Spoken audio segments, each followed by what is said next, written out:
Mobile में घड़ी सब जगह घड़ी तो वही है।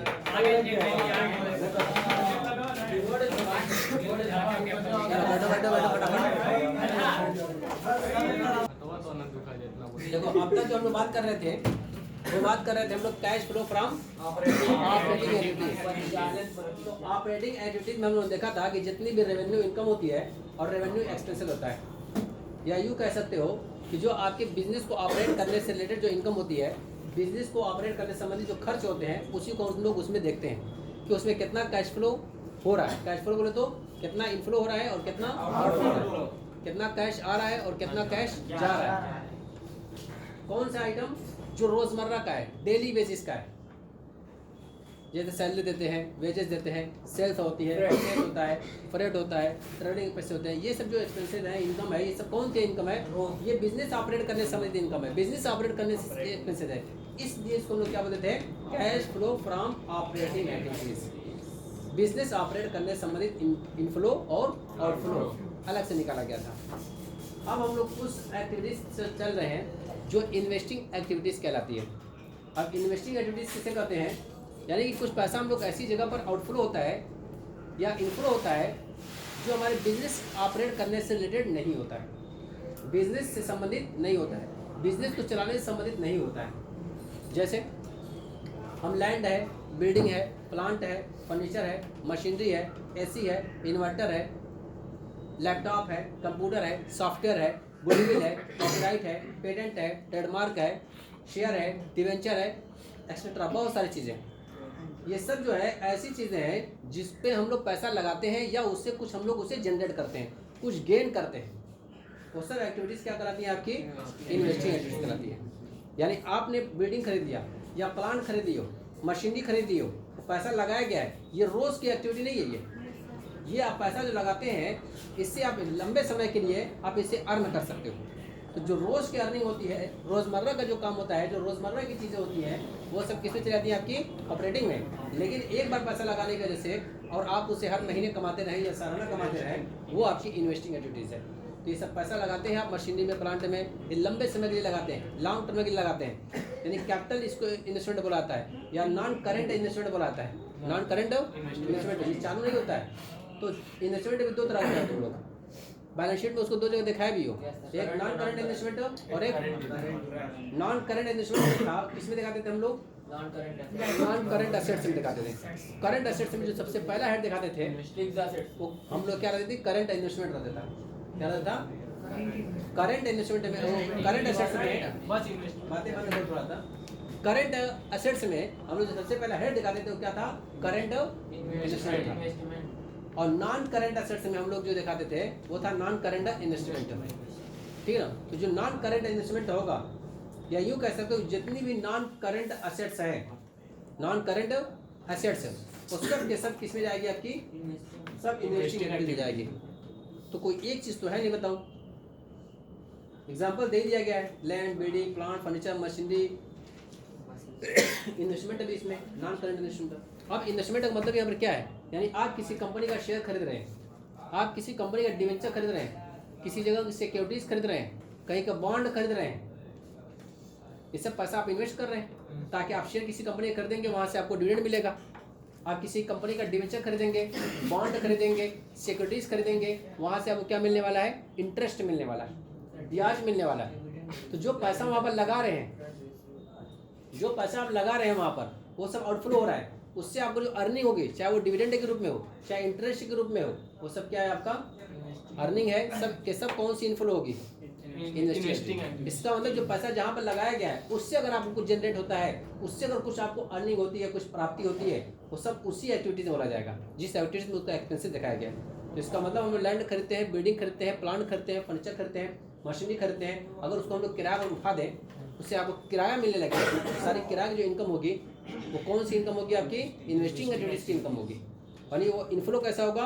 इन्वेस्टिंग का होगा, न कि ऑपरेटिंग का होगा। ऑपरेटिंग में बिजनेस के व्यापार करने से, या आप जो सेवा प्रदान करते हैं, आप प्रोफेशनल हैं, सीए हैं या डॉक्टर हैं, इंजीनियर हैं, चार्टर्ड अकाउंटेंट हैं, एडवोकेट हैं, मतलब इस तरह के फील्ड में है, तो सब क्या कहलाता है? आपका प्रोफेशनल। ठीक है ना? पेशा। तो अगर पेशे से जुड़े हुए हैं तो उसमें भी जो आपकी इनकम होगी वो सब के सब किस में जाती है, आपकी सब आपकी ऑपरेटिंग इनकम है। लेकिन उसमें भी फर्नीचर लगाया जाता है, उसमें भी प्रोफेशनल के पास पैसा ज़्यादा होता है, बिल्डिंग खरीद लेते हैं ताकि उसको किराए पर उठा दिया जाए। तो बिल्डिंग जो खरीदने पैसा लगाया गया है वो कौन सी एक्टिविटी में जाएगा, इन्वेस्टिंग। तो सिंपल चीज़ है कि जो हम लोग पैसा लॉन्ग टर्म में लगाते हैं, इसके लिए लॉन्ग टर्म में लगाते हैं, और लॉन्ग टर्म में जो पैसा लगाया जाएगा तो उससे हम लोग फ्यूचर में जनरेट करें, किसमें, भविष्य में कुछ अर्निंग हो सके, भविष्य में कुछ उससे आय कमा सकें। वो पैसा जो लगाया गया है या जो पैसा उससे आता है वो सब के सब किस एक्टिविटी में जाएगा, आपका cash flow from investing activities बोला जाएगा उसको। ठीक है, तो इससे बहुत सारा एग्जांपल दिया हुआ है।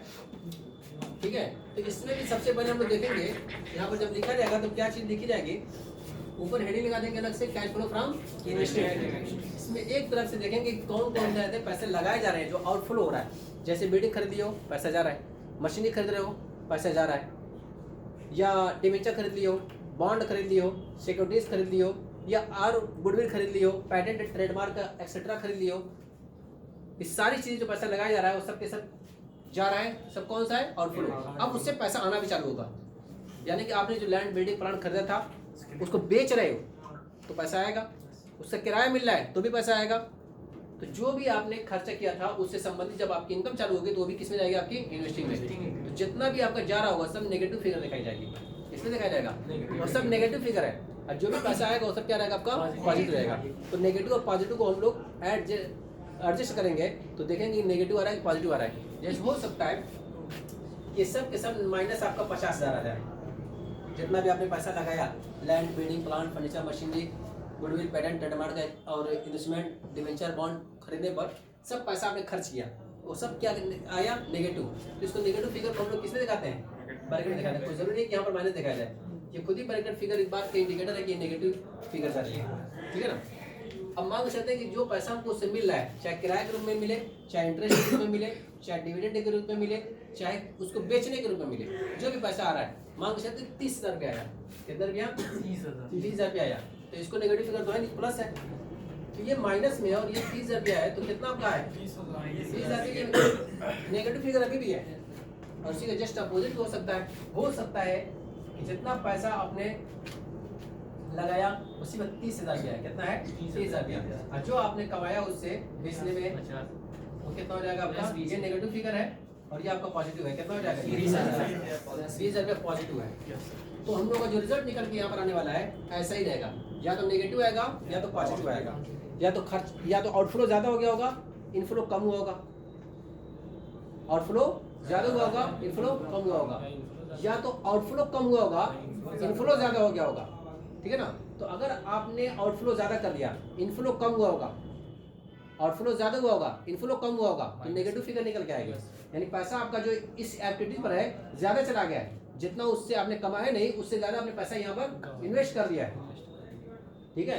और ऐसा भी हो सकता है कि जितना आपने यहाँ पर आउटफ्लो किया है उससे ज़्यादा आपकी अर्निंग हो गई, उससे ज़्यादा आपने प्राप्त कर लिया, तो क्या हो जाएगा, आपका पॉजिटिव फिगर आ जाएगी। ठीक है।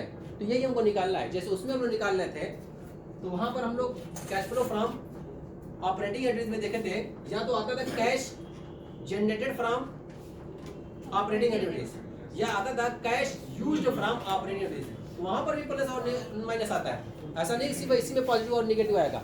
वहाँ पर भी पॉजिटिव आता था तो हम लोग क्या करते थे, cash generated from operating activities, यानी ऑपरेटिंग एक्टिविटीज से इतना पैसा जनरेट हुआ, इतना ज़्यादा कमाए। और अगर पैसा ज़्यादा चला जाता तो नेगेटिव फिगर होती थी, तो क्या बोलते थे हम लोग, cash used from operating activities, यानी ऑपरेटिंग एक्टिविटीज से इतना पैसा जो क्या कहते हैं उसको यूज़ कर लिया गया, कहीं दूसरी जगह लगा दिया गया। यहीं से पैसा लेकर के हो सकता है कि आपने इन्वेस्टिंग कर दिया हो, कहीं land building plant furniture machinery खरीद दिया आपने, यहाँ से पैसा निकाल करके, तो यहाँ पर क्या हो जाएगा, आपका नेगेटिव फिगर शो करता था। वैसे यहाँ पर भी आपका जनरेट होगा या तो यूज्ड होगा। यहाँ से भी हम लोग कह सकते हैं cash generated from investing activities या cash used from investing activities. ठीक है ना। इसका प्लस में अगर आ जाएगा तो जनरेट होगा, और अगर नेगेटिव में जाएगा तो आपका यूज्ड हो जाएगा। ठीक है ना।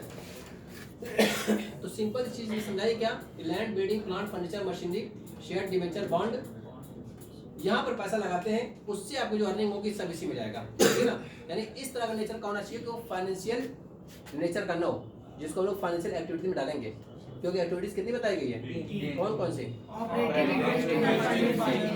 ऑपरेटिंग एक्टिविटीज, इन्वेस्टिंग एक्टिविटीज और फाइनेंशियल। तो हम लोग अभी इन्वेस्टिंग में चल रहे हैं। तो इस तरह का नेचर जो फाइनेंशियल नेचर करना हो तो फाइनेंशियल नेचर का बता दिया गया है कि कंपनी को चलाने के लिए जो पैसे की जरूरत है वो कहाँ से आ रही है। तो शेयर इशू करके पैसा लिया गया होगा, डिवेंचर इशू करके पैसा लिया गया होगा, या बैंक से लोन लिया गया होगा, या दोस्त यार किसी से लोन लिया होगा। मतलब व्यापार करने के लिए आपने जो फाइनेंस की व्यवस्था की है वो कहाँ से पैसा आ रहा है उसको हम लोग किसी करते हैं फाइनेंशियल में। यहाँ पर हम लोग डिवेंचर खरीद रहे हैं, यहाँ पर इन्वेस्ट करने का मतलब क्या हुआ, डिवेंचर खरीद रहे हैं, शेयर खरीद रहे हैं किसी कंपनी का, यहाँ पर शेयर इशू थोड़ी कर रहे हैं। तो अगर इस तरह का नेचर का सब किस में जा रहा है, इन्वेस्टिंग में जा रहा है। तो ध्यान देने बात को कि हम लोग फाइनेंस की व्यवस्था नहीं कर रहे हैं, फाइनेंस का इंतजाम नहीं कर रहे हैं, इसकी फाइनेंशियल एक्टिविटीज नहीं है। हम लोग क्या कर रहे हैं, इसको इन्वेस्ट कर रहे हैं, किसी कंपनी का शेयर खरीद रहे हैं, खुद ही कंपनी खरीद रही है, दूसरी कंपनी का शेयर खरीद रही है, दूसरी कंपनी का डिवेंचर खरीद रही है, ताकि जो हमारे पास पैसा फालतू का पड़ा हुआ है जो कारोबार में नहीं लगा हुआ है इसको हम लोग कहीं दूसरी जगह इन्वेस्ट कर देंगे तो उससे हमको कुछ न कुछ तो अर्निंग होगी, कुछ तो डिविडेंड मिलेगा, कुछ तो इंटरेस्ट मिलेगा। ठीक है ना। इसलिए पैसा जो होता है कंपनियां लगा देती है। तो कैपिटल दो तरह की होती है इसमें, एक तो हम लोग जो कैपिटल लगाएंगे इसमें वो कैपिटल या तो हमारी उसको बोलते हैं एक तरह से ओवर कैपिटलाइजेशन, और एक को बोलते हैं हम लोग है अंडर कैपिटलाइजेशन। अति पूंजीकरण और अल्प पूंजीकरण, अति पूंजीकरण और अल्प पूंजीकरण, यानी ओवर कैपिटलाइजेशन और अंडर कैपिटलाइजेशन। तो ओवर कैपिटलाइजेशन मतलब क्या होता है, यानी जितनी पूंजी में हमको कारोबार करना चाहिए उससे कई ज्यादा पूंजी हमारे पास है। 10 लाख में हमको कारोबार करने चाहिए, आपके पास हो सकता है कि 15 लाख रुपया आ चुका, तो 10 लाख में आप कारोबार कर रहे हो तो 5 लाख की पूंजी फालतू को पड़ी हुई है, तो क्यों नहीं इसका इस्तेमाल कर जाए। तो आप इसको क्या करोगे, आप इससे जो है किसी कंपनी का शेयर खरीद लोगे, कहीं डिवेंचर खरीद लोगे, बॉन्ड खरीद लोगे, बिल्डिंग खरीद लोगे, आप इसको उठा दोगे किराए पर तो किराया मिलेगा। अगर आप किसी कंपनी का शेयर खरीदो तो वहाँ से डिविडेंड मिलेगा, किसी का डिवेंचर खरीदो तो आपको इंटरेस्ट मिलेगा। मतलब इस फालतू पैसे को हम लोग क्या करते हैं, कंपनी फालतू का ऐसे नहीं रखती है, क्योंकि जानती है कि 5 लाख में जो रखा हुआ है ये 5 साल 10 साल रखोगे तो इसकी वैल्यू 5 लाख नहीं रहेगी और कम होती जाएगी। अपने पास रखे रहोगे इसकी रियल में वैल्यू आपको लगेगा 5 लाख तो अभी है मेरे पास पड़ा हुआ है, नहीं 5 लाख नहीं पड़ा रहेगा वो। आज की डेट में 5 लाख की अगर कोई चीज इतनी खरीद सकते हो तो 5 साल बाद उतनी खरीदोगे, कम खरीदोगे। इसकी वैल्यू जो है परचेजिंग पावर जिसको हम लोग बोलते हैं, ये मनी एंड बैंकिंग पढ़ोगे नहीं पढ़ो तुम लोग इंटर में, नहीं पढ़ोगे कभी, इकोनॉमिक्स पढ़ोगे नहीं पढ़े इकोनॉमिक्स में याद होगा, मनी का कॉन्सेप्ट पढ़ेंगे उसमें, उसमें बताया गया होगा किसी परचेजिंग पावर जो होती है क्या होती है, लगातार कम हो रही है। महंगाई क्यों बढ़ती है, क्योंकि परचेजिंग पावर क्या हो रहा है इसका, कम हो रहा है। ठीक है,